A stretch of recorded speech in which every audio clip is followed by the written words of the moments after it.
Uma das grandes notícias desta semana, que envolve a Netflix e que vem aqui desmistificar um pouco a qualidade dos animes da Netflix, que algum pessoal acusa a Netflix de pagar pouco e querer muito, recorrer aos animes em CG e por aí fora.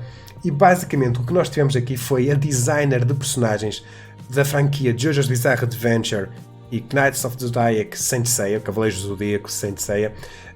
Basicamente ela veio desmistificar aqui um bocado essa ideia. Basicamente o que ela vem dizer é que, não, atenção, a Netflix paga muito bem. Aliás, ela vem dizer que a Netflix paga 2 a 3 vezes mais do que é normal pagarem por uma série anime.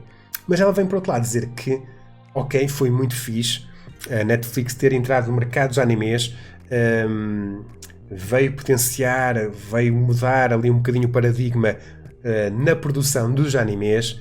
No entanto, ela diz que, embora a Netflix esteja a pagar muito pelos animes, o dinheiro não chega aos animadores. O que leva, e algo que já aqui falei com vocês anteriormente, o problema, e um jornal japonês já escreveu um artigo muito longo sobre isso, que o problema da indústria anime atualmente está no sistema de produção de anime, ou seja, no comitê de produção. Então o que é que acontece? Os animes como é que são feitos? Nós temos um conglomerado de empresas que se juntam para fazer um projeto, neste caso uma série anime. Vamos ter aquela empresa que é especialista em distribuir anime, como por exemplo a Toho. Temos muitas das vezes uma empresa que é especialista a fazer figuras, por exemplo uma God Smile Company. Junta-se também, por exemplo, uma Bandai Namco Entertainment para fazer um videojogo relacionado com aquele anime. Uma estação de televisão, por exemplo uma TV Tóquio ou algo assim do género, também se junta ao comitê de produção para assim ter os direitos do anime e depois vender os direitos desse anime para outras estações de televisão e para streaming e por aí fora. Então, esse grupo de empresas com interesses comuns juntam-se, formam ali um conglomerado de empresas, um conglomerado que depois se designa por comitê de produção e vão então fazer aquele anime. Eles propõem-se adaptar, por exemplo, isto numa adaptação para série anime, adaptar aquele mangá. E o que é que eles vão fazer? Vão contratar alguém que faça essa produção, a adaptação para anime. Convidam um estúdio, ou fazem um concurso, ou convidam um estúdio para fazer essa adaptação para a série anime. Algumas das vezes já começamos a ver os estúdios de animação a pertencerem a comitês de produção, principalmente os estúdios de animação maiores, mas a maior parte dos estúdios de animação não faz parte do comitê de produção, ou seja, aquele anime pode fazer muito sucesso ou pouco sucesso, para aquele estúdio de animação vai ser igual, eles não vão ganhar. E essa até é uma daquelas razões que eu acho que poderá ter levado um bocado o Wit Studio, nós há bocadinho falámos do Great Pretender, a ter abandonado um bocado o Attack on Titan, que passou para as mãos do Estúdio Mappa, e o Wit Studio ter, em verdade, aqui por uma série anime original, o Great Pretender, que pode não fazer tanto sucesso como o Attack on Titan, mas se calhar vai dar mais dinheiro ao Wit Studio do que propriamente o Attack on Titan, por o Wit Studio fazer parte do comitê de produção. Mas regressando aqui ao modelo de comitê de produção. O comitê de produção faz a proposta ao estúdio de animação, nós pagamos X e vocês com este dinheiro fazem a adaptação para a série anime.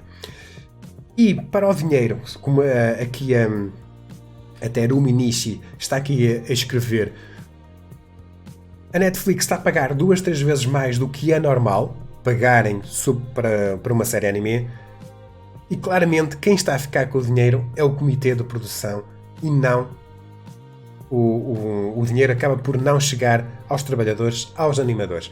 O que significa que os animadores no Japão, como vocês sabem, enfrentam condições muito difíceis, são exigidas muitas horas. Relativamente às outras profissões no Japão, são relativamente mal pagos.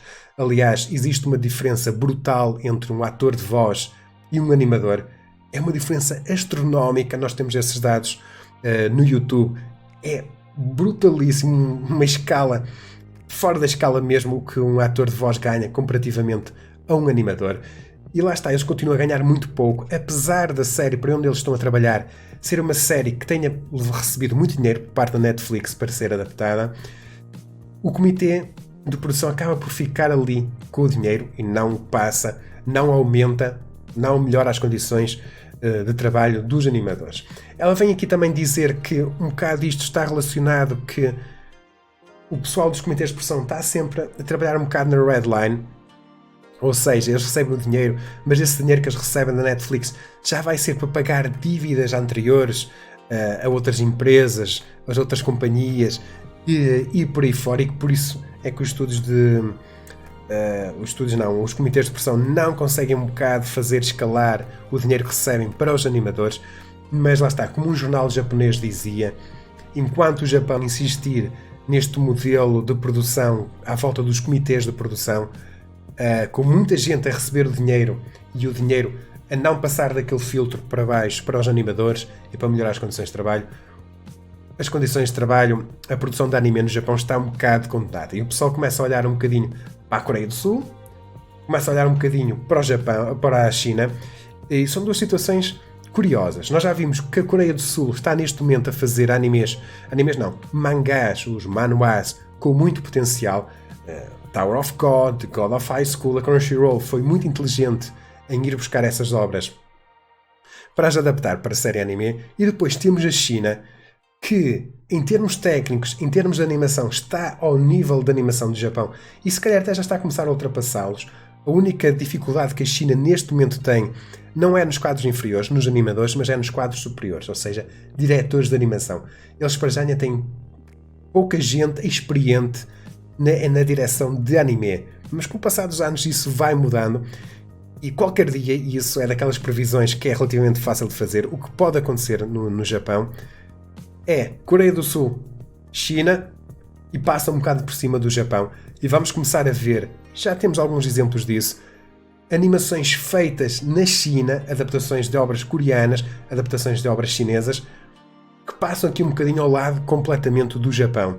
E o que acontece, e ainda o ano passado nós vimos que a exportação de licenças de anime, de animação, é um dos grandes negócios no Japão, impulsiona muito a economia, mas vemos que o Japão está em risco de perder esse impulso económico se continuar a persistir esta ideia dos comitês de produção e por aí fora, porque vamos ver uma China a surgir em força, a começar a tomar em conta deles, da produção de anime e a lidarem à maneira deles como é que eles fazem as animações. O mercado chinês é brutal, é muito grande. Nós já vimos, por exemplo, os filmes da Marvel a terem muita atenção na estreia na China. Vemos muitos filmes, por exemplo, o último filme dos Transformers aqui no Ocidente flopou, mas o que é que aconteceu? Flopou, tiveram prejuízo, mas fizeram esse filme estrear na China e o filme teve lucro, porque os chineses adoraram e foram em massa ao cinema ver aquele filme anime. E por isso é que vemos cada vez mais o pessoal atento ao mercado chinês, que começa a ter cada vez mais peso no que se vai fazendo em termos de animação, em termos de cinema, em termos de Hollywood, porque eles sabem que podem ir buscar uma boa receita à China. E isto aqui é um bocadinho um abrir de olhos, e aqui a Terumi acaba por revelar então, na opinião dela, qual é o problema e que realmente a Netflix, o problema não é deles, a Netflix paga e paga muito bem, pura e simplesmente quem manda não paga adequadamente aos animadores. Eu só tenho aqui uma crítica contra a Terumi, isto tenho que lhe fazer, que foi o Cavaleiros do Zodíaco Sensei, o reboot para a Netflix de Sensei. Opa, não gostei nada daquilo. Vi os trailers, vi um bocadinho do primeiro episódio, mas Cavaleiros do Zodíaco plastificados, Terumi, desculpa lá, pá, mas aquilo...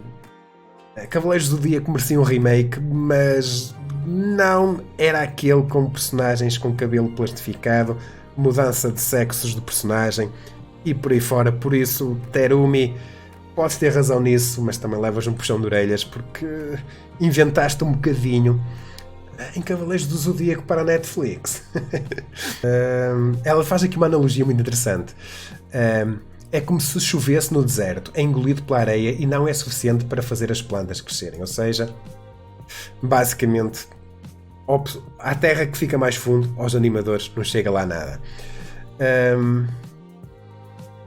Está aqui a Nishi a dizer: os IPs de anime pertencem às empresas e os animadores não colhem a sua parte dos lucros. Ou seja, lá está, é o facto dos estúdios de animação não pertencerem ao comitê de produção. Ou seja, o anime pode ser um flop total. ou pode ser uma coisa explosiva que se tornou viral. Pura e simplesmente, quem trabalhou naquele anime não vai receber nem mais nem menos pelo desempenho dele. Diz ela que os criadores são convidados a assinar um acordo cedendo os seus direitos criativos ao trabalho. Ou seja, se alguém utilizar aquele personagem que alguém desenhou para fazer uma t-shirt ou algo assim do género, eles nunca vão receber royalties porque eles, por simplesmente, abdicaram, assinaram um contrato a dizer que abdicaram dos seus direitos. Ela dá aqui o exemplo dos jogos mobile, que há muita gente que trabalha nos jogos mobile, mas, por simplesmente, não podem divulgar que trabalharam nesses jogos. Depois ela deixa aqui... ela já anteriormente disse que não importa o quanto o pessoal gosta de anime, que não aconselha o pessoal a ir para o Japão para participar em trabalhos de anime, porque a história da animação, porque a indústria da animação geralmente está sobrecarregada, ou seja, vocês podem ir trabalhar para o Japão, mas vão trabalhar muito e receber muito pouco.